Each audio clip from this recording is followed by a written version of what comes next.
میں ایک دن جامعہ میں آیا تو رات کا پچھلا پہر تھا اور لائٹیں بھی آف تھیں، تو مجھے قرآن پڑھنے کی مسجد کے ہال سے آواز آ رہی تھی، تو میں رک گیا اور جا کر کے دیکھا تو مجھے کچھ دکھائی نہ دیا۔ خیر میں نے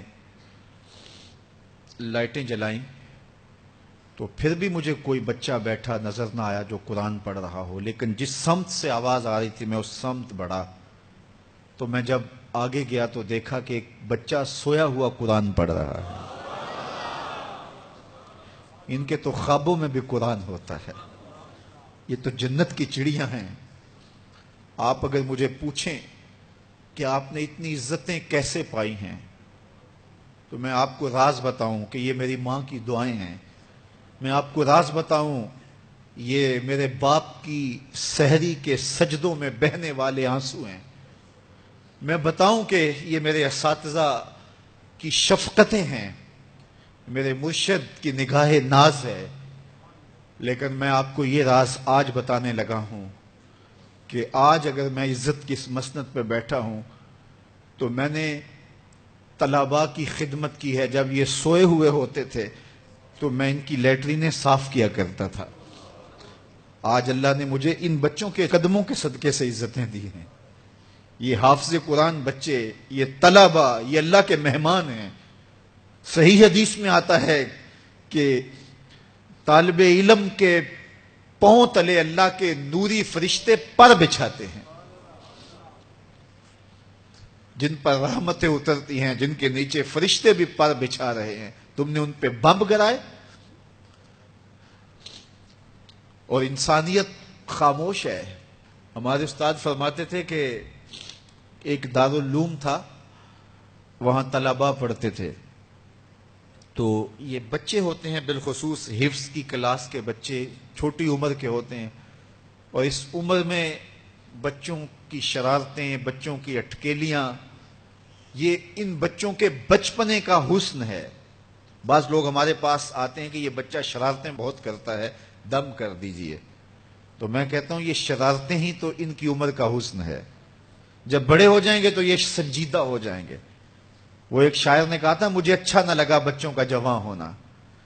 جب چھوٹے ہوتے ہیں تو ان کی شرارتیں ان کا حسن ہوتا ہے، تو وہ سکول میں پڑھتے ہوں، وہ جامعہ میں پڑھتے ہوں، یا وہ کسی فیکٹری میں وہ معصوم بچے کام کرتے ہوں، کسی ڈھابے پہ چائے بیچتے ہوں، تو ان کی طبیعت میں وہ شرارتیں ضرور ہوتی ہیں۔ یہ ایک بچوں کے بچپن کا حسن ہے۔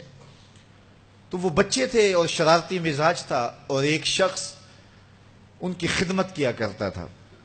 کبھی وہ گھی کا کنستر اپنی کمر پہ لاد کے لا رہا ہے، کبھی وہ آٹے کی بوری اپنی کمر کے اوپر لاد کے لا رہا ہے، اور بچوں کی خدمت میں لگا رہتا تھا۔ بچے تھے، کچی عمر تھی، شرارتی مزاج تھا، تو انہوں نے اس کا نام ڈال دیا حمار، گدھا۔ جب بھی بھوک لگی ہوتی اور وقت کھانے کا قریب ہوتا تو کہتے وہ ہمارا گدھا گیا ہوا ہے، ابھی لے کے آئے گا تو کھانا ہم کھائیں گے۔ تو آپس میں انہوں نے اس شخص کا نام جو ان کا خدمت گزار تھا گدھا رکھ دیا۔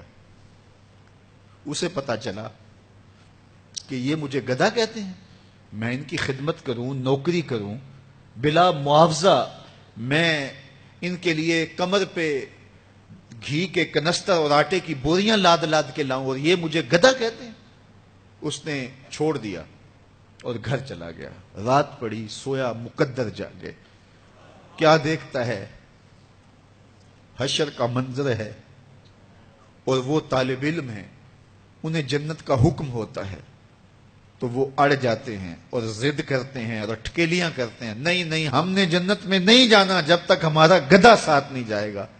یہ اٹھا اور آنکھوں میں آنسو تھے اور دوڑتا ہوا مدرسے آیا، کہا تم مجھے گدھا کہو، حمار کہو، کوتا کہو، میں نوکری تمہاری ہی کروں گا، کیونکہ تم اللہ اور اس کے رسول کے پیارے ہو۔ کتنے خوش نصیب ہیں وہ ماں باپ جن کے بچے حافظ قرآن بنتے ہیں۔ آپ کو پتہ ہے قیامت کے دن حافظ کا تو جو مرتبہ ہوگا وہ ہوگا ہی ہوگا، حافظ قرآن کے والدین کے سر پہ نور کا تاج رکھا جائے گا۔